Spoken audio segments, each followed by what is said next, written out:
The next supercontinent formation could wipe out most mammal life. For more than 300 million years, mammals of all shapes and sizes have flourished here on Earth. Today, this highly successful class of animals exists in nearly every major habitat on land, having persisted through massive climate fluctuations and several mass extinctions. It's hard to imagine a world without them, yet a new study led by researchers from the University of Bristol suggests the shifting of continents will eventually spell doom for any and all warm-blooded, milk-producing creatures. Recent models predict Earth's greenhouse gas effect could reach a tipping point that renders most of the planet uninhabitable to mammalian life when the next supercontinent, a landmass called Pangaea Ultima, forms in the coming 250 million years or so. The formation and decay of Pangaea Ultima will limit and ultimately end terrestrial mammalian habitability on Earth by exceeding their warm thermal tolerances billions of years earlier than previously hypothesized, the researchers behind the model write. Currently, experts understand very little about what happens to Earth's climate when its continents smoosh together into one big landmass, a world-changing event that has happened more than a few occasions in our planet's history. Earth's last supercontinent, called Pangaea, came about roughly 310 million years ago and is the one that scientists know most about. Using Pangaea as a case study, an international team of researchers from the US, UK, China, and Switzerland tried to predict what will happen to Earth's climate during the formation of the next supercontinent. The results suggest that in the distant future, things are going to become a lot hotter, like unbearably hot. Not only will the sun emit around 2.5% more radiation, the formation of a supercontinent will drastically alter the global climate system, possibly drying out huge swaths of land and trapping more carbon dioxide in the atmosphere. During the time of the first Pangaea, between 334 million years ago and 255 million years ago, atmospheric carbon dioxide levels rose from about 200 parts per million to as high as 2,100 parts per million.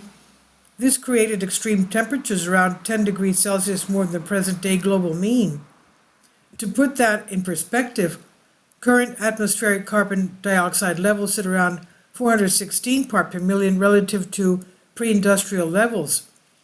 If in the future atmospheric carbon dioxide spikes past 560 parts per million once again, even for just a century, it could lead to a mass extinction event on par with the Big Five. Unfortunately, models suggest this is likely to happen when Pangaea Ultima forms, as plate tectonics create climate feedbacks and altered weather systems.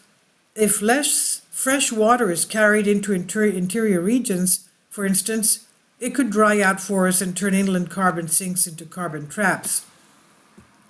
Modeling the worst-case scenario, researchers predict that Pangaea Ultima could result in a warm month, meaning temperatures 46.5 degrees Celsius, that's 116 degrees Fahrenheit.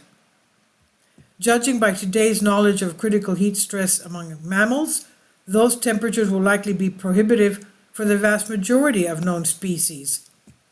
At 280 parts per million, most of the tropics become uninhabitable, the researchers explain, and by 1,120 parts per million, this extends through the mid to high latitudes. In fact, at 1,120 parts per million, models suggest no more than 8% of Pangaea Ultima will continue to support mammalian life. At this drastic stage, just a few high-latitude refugees will be left, as can be seen by the images here. That's close to the Arctic Circle and the Antarctic Circle. Now, burrowing nocturnal rodents might still survive in the region, as could highly specialized migratory mammals.